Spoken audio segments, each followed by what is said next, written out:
Thank you, Marvel. Thank you so much for proving my point. You know, a few months ago I had made the rant for The Amazing Spider-Man Volume 4, in which I talked about how they're taking Spider-Man, and they have been taking Spider-Man in a direction I don't want him to go in. I think they're overcomplicating their stories. I think they're taking. I think the problem is a lot of the writers in Spider-Man right now do not understand the character. Primarily Dan Slott. I know people say in the beginning of Dan Slott's run, like in Big Time and stuff like that, he might have understood the character. I don't think he ever got the character. He's kind of alluded, he's gotten close to sort of getting the character every once in a while, but as a whole, I don't think he understands the character. But that's besides the point. For all this time, I was thinking that Marvel was completely incapable of writing Spider-Man stories in the way that I would like. Until I read Spidey. Now, Spidey is a book that just came out, and, the whole point of it is to kind of capture the Stan Lee, Steve Ditko era of sort of a year one Spider-Man. And for the most part, I would say it does come close to capturing the Steve Ditko Stan Lee era.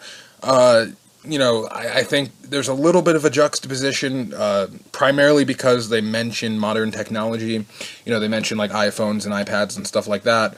And I think that what made part of the Stan Lee, Steve Ditko era feel like that era is because it feels so much in the 60s. It's kind of a 60s picture piece.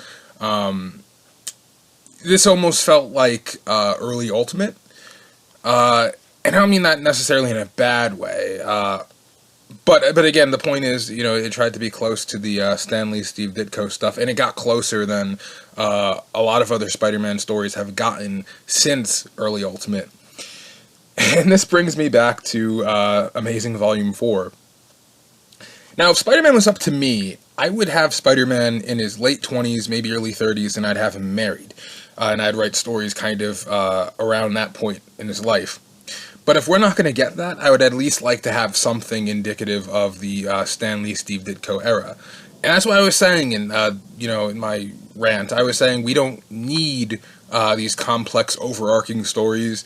Just give me, episodic Spider-Man stories. You can have an underlying plot running, but, I don't need anything overly complex. And guess what? We just got that in a secondary book. I don't know why the fuck we can't get this in the primary Spider-Man book. It's almost insulting. The existence of this title, of the Spidey title, almost makes the existence of the Amazing Spider-Man title, the current Amazing Spider-Man title, that much more insulting.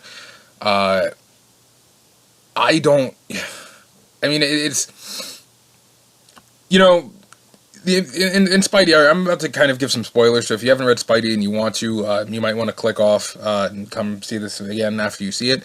But in Spidey, it's simple. He's in high school, they kind of start off by retelling the origin, and, he goes on a field trip, he fights Doc Ock, and at the end they kind of hint at the Green Goblin, who I'm guessing will kind of be the overarching villain. That's not overly complex.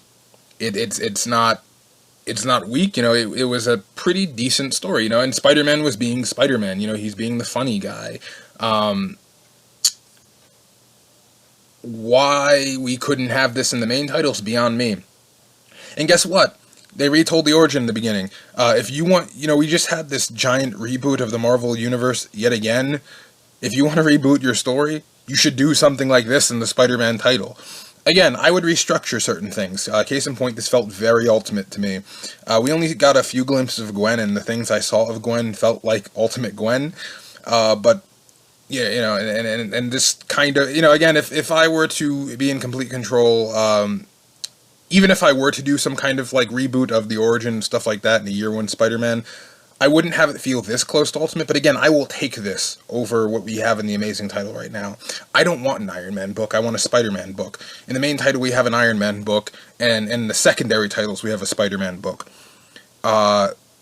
Thank you, Marvel, for showing that you know how to write Spider-Man stories still, you just choose not to.